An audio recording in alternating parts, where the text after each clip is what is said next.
सभी प्रेम मित्रों को प्रभु यीशु मसीह के नाम से प्रेम भरा सलाम। अजीजों, खुदावन आपको बहुत आशीष दे कि आप लोग अपना कीमती समय निकालकर इस संदेश को सुन रहे हो। जी हाँ, आज का संदेश आपके लिए बहुत ही महत्वपूर्ण है। खुदावन सच में आपको बहुत आशीष दे कि आप हमारे इस चैनल तक पहुंचे हो। इससे कोई फर्क नहीं पड़ता कि आप इस संदेश को कब सुन रहे हो या कितने साल बाद सुन रहे हो, इससे कोई फर्क नहीं पड़ता। जो फर्क पड़ता है वो ये है कि आप इस वक्त सुन पा रहे हो परमेश्वर के वचन को। जी हाँ अजीजों, आज का संदेश जो है, आज हम में से बहुत से लोग इस परेशानियों से, इस मुसीबत से गुजर रहे हैं अपने जीवनों में। मेरे को सुनने वाले सभी लोग कृपया करके ध्यान से सुनना, क्योंकि ये परमेश्वर का वचन आपसे बात कर रहा है भाई, आपसे बात कर रहा है बहन। इसलिए मैं चाहूंगा कि आज का जो टॉपिक है वो आप समझिए। जी हाँ, आज का जो संदेश है वो है कि हम परीक्षा में क्यों पढ़ते हैं। देखिए अजीजों, जब यीशु मसीह भी परीक्षा में पढ़ा और आज हम यदि परीक्षा में पढ़ते हैं, तो परीक्षा जो होती है वो हमें मुसीबत नहीं देती, वो हमको परेशानी नहीं देती, वो हमको समस्या नहीं देती। आप बहुत अच्छे से इस बात को समझते हो कि परीक्षा का अर्थ है कि हम उस बात में एक मजबूत बन जाए, ताकि कोई भी विपत्ति जब हम पे आए तो हम उसको सहन कर ले। जब आप देखते हो आपके बच्चे या आप जितने लोग पढ़ रहे हैं, ये कहीं भी लोगों के एग्जाम होते हैं, तो परीक्षा होना बहुत जरूरी होती है कि हम देख सके कि वे उसके योग्य है या नहीं, उस चीज के काबिल है या नहीं। मान लो मेरे जीवन में बहुत कोई भी परेशानी नहीं है, सब कुछ ठीक ठाक चल रहा है, और अचानक से कोई परेशानी आ जाती है, तो मैं उस परेशानी को झेल नहीं पाऊंगा। जी हां, तो आपको मैं बताना चाहूंगा, परीक्षा जो होती है, परीक्षा में हमें पढ़ना बहुत जरूरी भी है, क्योंकि यही परीक्षा हमें कठिनाइयों के समय खड़ा करेगी, मुसीबतों के समय हमें स्तर करेगी, हमारे जीवन को मजबूत करेगी। यदि कोई भी आंधी तूफान हमारे जीवनों में आते हैं, हमारे परिवारों में आते हैं, हमारे व्यक्तिगत जीवनों में आते हैं, हो सकता है आप बड़े परेशानी से गुजर रहे हो, आपके पास कर्ज के प्रॉब्लम हो सकती है, हो सकता है आपके पास कोई बीमारी हो सकती है, आपके रिश्तेदारों में हो सकती है, आपके परिवार में हो सकती है, आप हो सकता है बड़े समस्याओं से इन दिनों सरवाइव कर रहे हो। परमेश्वर आपको इन परेशानियों से ले चल रहा है ताकि आप सीखो। देखिए, परमेश्वर चाहता है कि आप उन परेशानियों में एक मजबूत से खड़े रह सके। जब आप देखते हो मत्ती रचित सुसमाचार उसका 4 अध्याय, जब आप पहली आयत से पढ़ते हो, तो यहां पर यीशु मसीह भी परीक्षा में गए, उनको जाना जरूरी है। मैं आपके लिए पढ़ना चाहूंगा यहां पर मत्ती रचित सुसमाचार उसका 4 अध्याय और पहली आयत से मैं आपके लिए पढ़ना चाहूंगा। यह लिखा है, तभी आत्मा यीशु को जंगल में ले गया ताकि उसकी परीक्षा इब्लीस से हो सके। देखिए, आत्मा यीशु को जंगल में ले गया।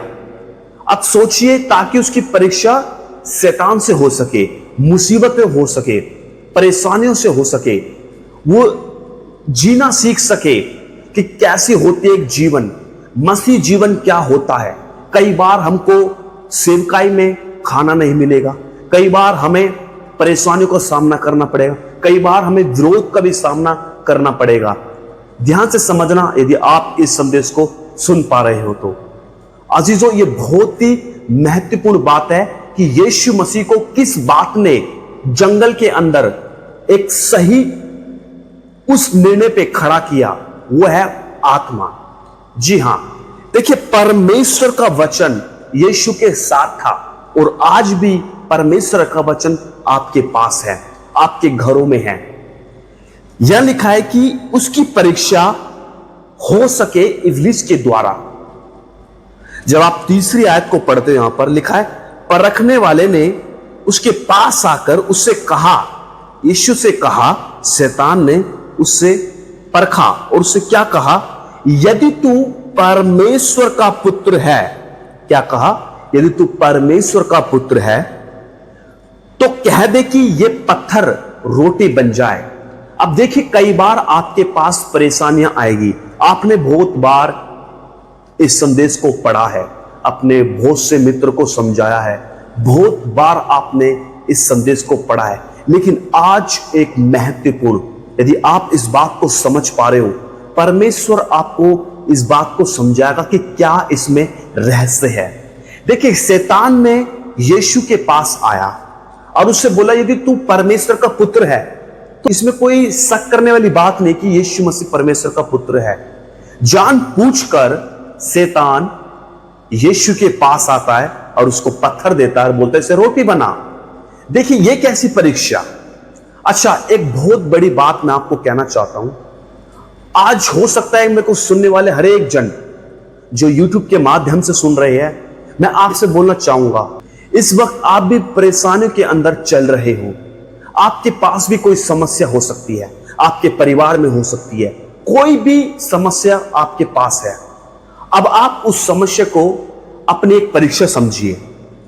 यस और नो? यस, आपके पास कोई समस्या होगी, आप उसको परीक्षा समझिए। यीशु के पास तो शैतान आया। अच्छा, मैं आपसे बोलना चाहूंगा, यीशु के पास शैतान कैसे आया। यहां पे आपने देखा कि यीशु के पास शैतान आया, उसको यहां ले गया, उसको वहां ले गया, और यीशु भी उसके साथ साथ चल रहे हैं। ऐसा नहीं है, यीशु भी उसके साथ साथ चल रहे हैं, और यीशु भी बात कर रहे हैं और शैतान भी बात कर रहे हैं। लेकिन मेरा एक सवाल आपसे, जितने लोग मसीह यीशु में हैं, कि शैतान कैसे यीशु के पास आया। क्या वो आत्मा में यीशु के पास आया? क्या वो शरीर में यीशु के पास आया?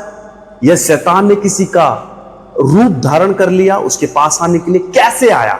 यदि आप बोलोगे कि वो आत्मा में आया, तो आत्मा तो दिखती नहीं है, तो और कैसे आ सकता है? यदि आप बोलोगे कि ये शैतान शरीर में आया यीशु के पास, तो मैं आपसे पूछूंगा कि शैतान शरीर में कैसे आ सकता है?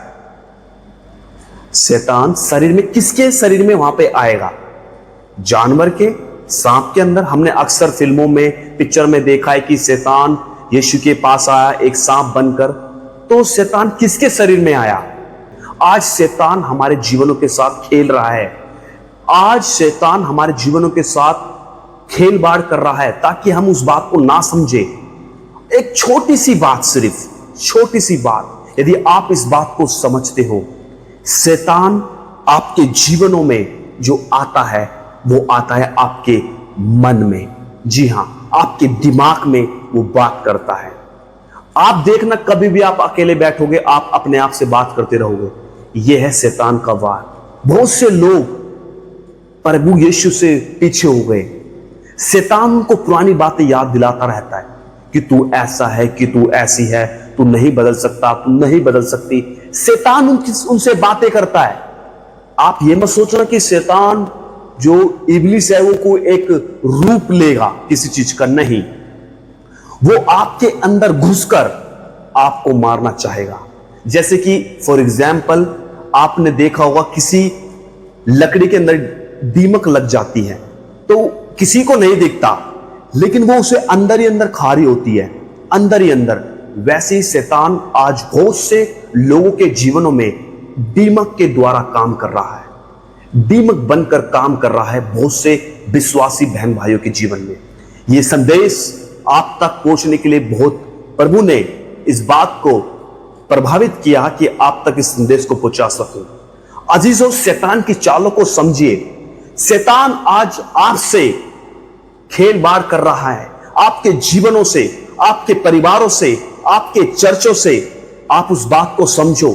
आपके इर्द गिर्द क्या हो रहा है, आप इस बात को समझिए मेरे बहन, समझिए मेरे भाई, कि प्रभु आपसे इस बात को क्या कहना चाहता है। मैं आपसे यह बोलना चाहूंगा कि आप जहां पर भी हो, इससे कोई फर्क नहीं पड़ता। इन बातों को समझो कि इस वक्त आपके साथ क्या चल रहा है, आपके जीवनों के साथ क्या चल रहा है। यदि कोई बुरा आपके साथ चल रहा है, तो शैतान आपके साथ खेल रहा है, वो किसी के द्वारा काम कर रहा है। आप शांत रहिए और प्रार्थना करते रहिए। यीशु ने क्या किया? जंगल में प्रार्थना की, उपवास के साथ प्रार्थना करी। ये बात यीशु को मजबूत कर दिया। इन बातों को यीशु को सहानुभूति कहां से मिली, यीशु ने कैसे इन बातों के ऊपर यीशु मसीह प्रभावित हुए। जानते हो क्यों? इससे पहले यीशु 40 दिन 40 रात प्रार्थना में थे। उसके बाद लिखा है, उसके बाद यीशु के पास वो आया। आप भी प्रार्थना करिए, आप भी उपवास रखिए, आप भी प्रभु के वचनों को पढ़िए, तब देखना आप मजबूत हो जाओगे, आप आत्मा में मजबूत हो जाओगे। मैं आशा करता हूं कि इस वचन के द्वारा प्रभु आपको बहुत आशीष दे इन वचन के माध्यम से। और यदि आप हमारे इस चैनल पर ओपन ग्रेस ऑफ गॉड पर यदि आप पहली बार आए हो तो प्लीज इसको लाइक और सब्सक्राइब करना मत भूलना, क्योंकि हमारे को मोटिवेशन मिलता है ताकि आने वाली वीडियो संदेश आप तक पहुंचे। खुदावन आपको बहुत आशीष दे। God bless you.